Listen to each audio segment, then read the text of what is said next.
ہم بستری کا وہ طریقہ جس سے عمل ٹھہرتا ہے، ہم بستری کا وہ طریقہ جس سے عمل نہیں ٹھہرتا۔ ہم بستری کے دوران عورت کا حرکت کرنا، عورت کا ہلنا جلنا کیوں ضروری ہے؟ بسم اللہ الرحمن الرحیم۔ ہم بستری میں عورت کا بے حرکت پڑے رہنے سے کون کون سے نقصانات ہوتے ہیں؟ ہم بستری کے بعد پیشاب کرنے کا وہ طریقہ جو آپ نے آج سے پہلے نہیں سنا ہوگا۔ ہم بستری کے بعد پیشاب کرنے کا طریقہ کیا ہے؟ ہم بستری کے بعد استنجا کرنے کا طریقہ کیا ہے؟ ہم بستری کے بعد کمزوری دور کرنے کے لیے کیا چیز کھانی چاہیے؟ محترم ناظرین، اللہ پاک کے ہر کام میں ضرور کوئی نہ کوئی مصالحت ہوتی ہے۔ اگر ہم اللہ اور اللہ کے پیارے رسول صلی اللہ علیہ وسلم کے بتائے گئے طریقوں پر عمل کرتے ہیں تو اس کی پوشیدہ حکمتوں سے مستفید بھی ہوتے ہیں۔ اگر ہم اللہ اور اس کے پیارے رسول صلی اللہ علیہ وسلم کے بتائے گئے طریقوں کے خلاف کام کرتے ہیں تو پھر ہمیں اس کا خمیازہ بھی بھگتنا پڑتا ہے۔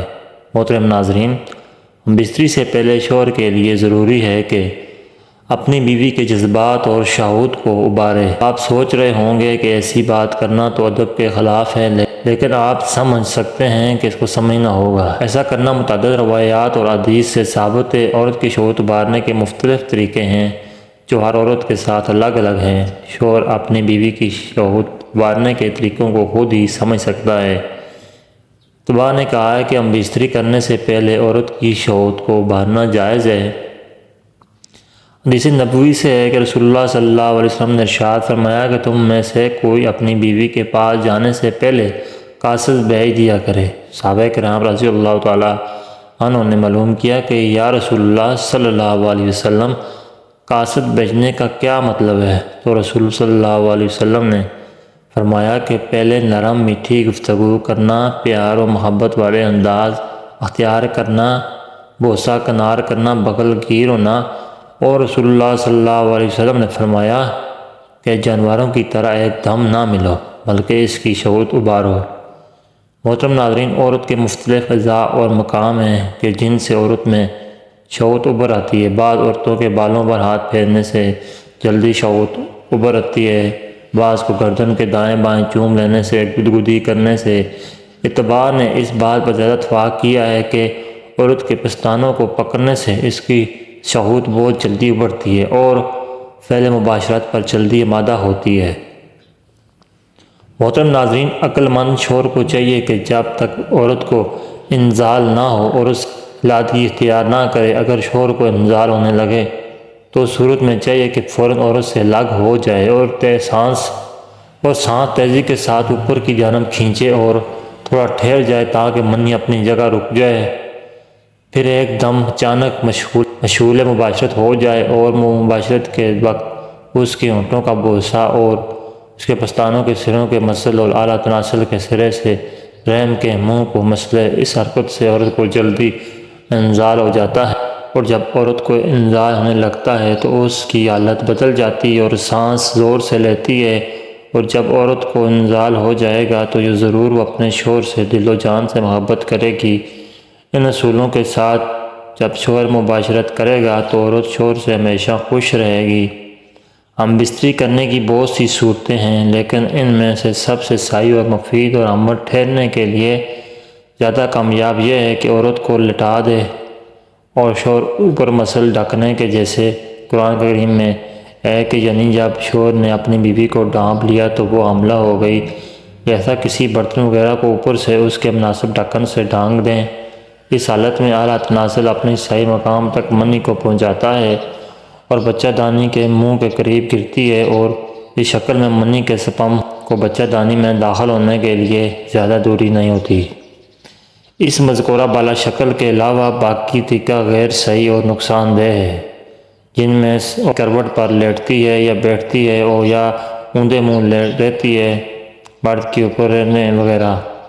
ان تمام حالتوں میں حمل ٹھہرنے کا بہت کم چانس ہوتا ہے، کیونکہ ان حالتوں میں منی نکل کر اکثر باہر کو بہہ جاتی ہے اور بعض مرتبہ اعلیٰ تناسل کی نالیوں میں بھی باقی رہ کر سڑ جاتی ہے، جو کہ انتہائی نقصان کا باعث سبب بنتی ہے۔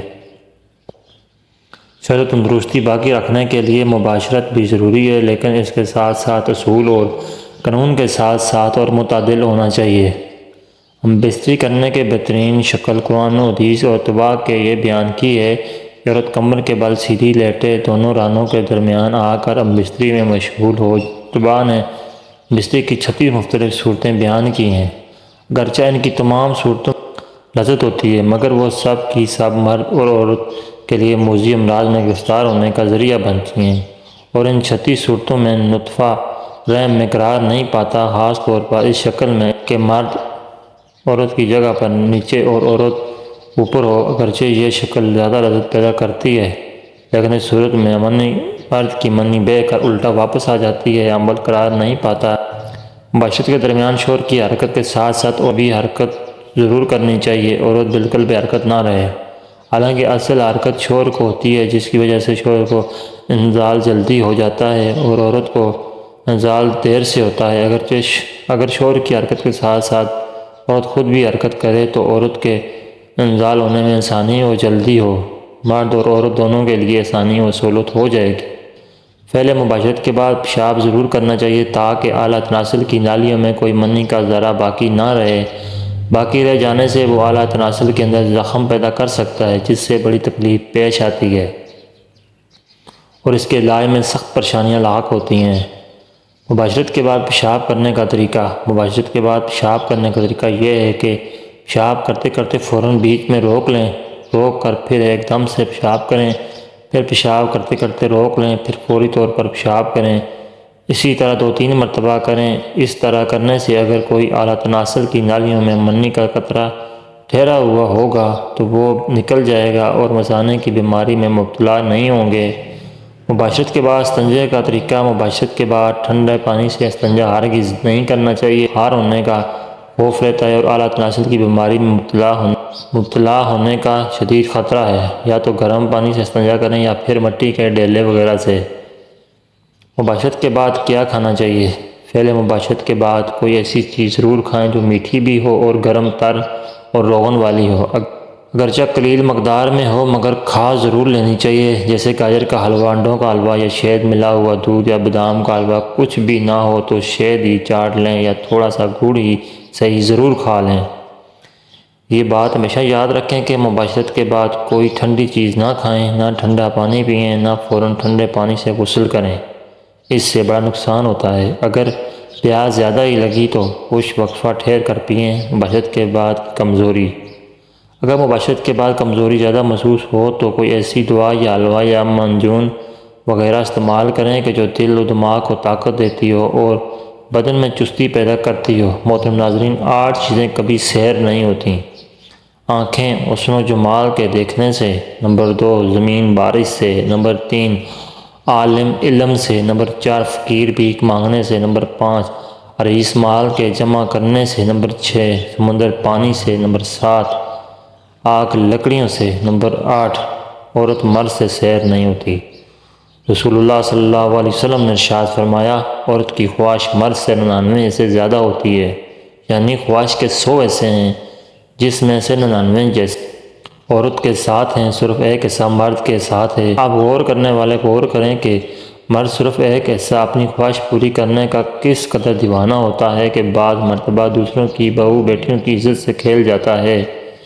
تو اب اندازہ لگائیں کہ جس کے اندر 99 سے زیادہ خواہش ہوگی اس کا کیا حال ہوتا ہوگا۔ جبکہ آج کے زمانے میں شرم و حیا کے تمام برقعے عورت نے اتار پھینکے اور وہ حیا کو جانتی بھی نہیں، مانتی بھی نہیں، اور زیادہ کچھ ہمیں لکھنے کی ضرورت بھی نہیں کیونکہ یہ سب نقشے سامنے موجود ہیں۔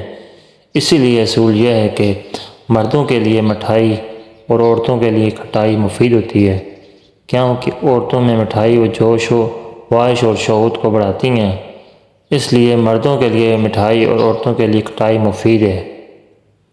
ناظرین، امید کرتا ہوں کہ آپ کو ہماری ویڈیو اچھی لگی ہوگی۔ ویڈیو اچھی لگی تو لائک کریں اور مزید اچھی ویڈیوز دیکھنے کے لیے ہمارے چینل کو سبسکرائب کریں۔ ویڈیو دیکھنے کا شکریہ۔ جزاکم اللہ خیر۔